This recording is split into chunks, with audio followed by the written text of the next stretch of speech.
So while I'm near Pelican Point trying to film a little mini doc about a murder that happened there in 1895, I learned about the Limonite after Pyrite, which is found in this old abandoned quarry on school trust land, and I want to go hunting for some. The best way to look for this stuff is find holes where people have already dug.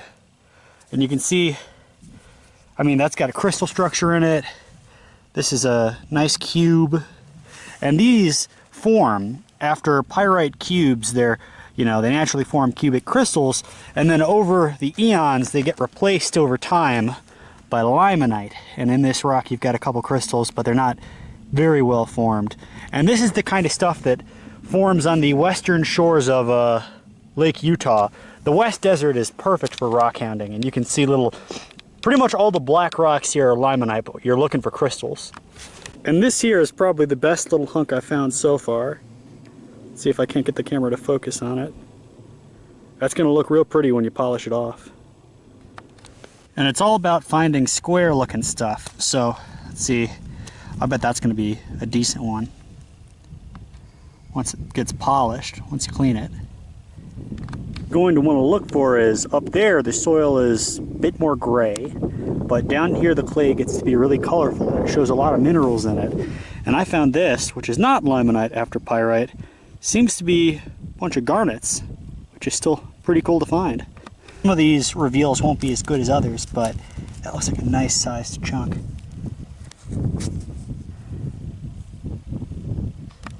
And I doubt you'll be able to see it, but this kind of looks sort of like a sea urchin or a crinoid.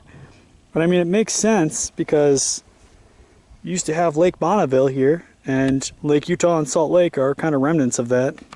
And some of these rocks, you need to have an eye to see them, because this is mostly covered in clay, but that's a very nice crystal.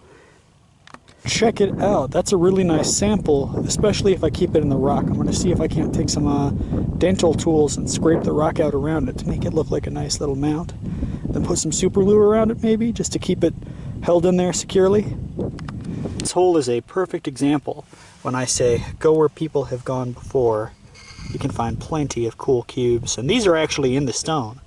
What's interesting with this pile of rocks is most of the quarry has them kind of hanging loose out of the rocks, but this little section right here has quite a few nicely wedged inside the rocks. Sorry, it's really cold out here.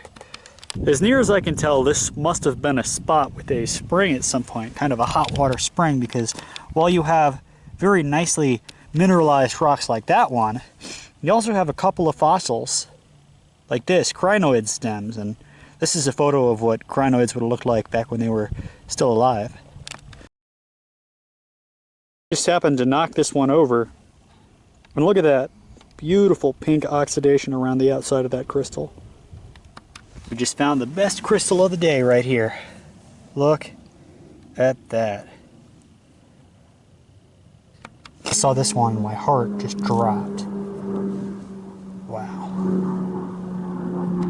Of course, isn't it just how it goes that as soon as I'm about to leave I start finding beautiful clusters like this one.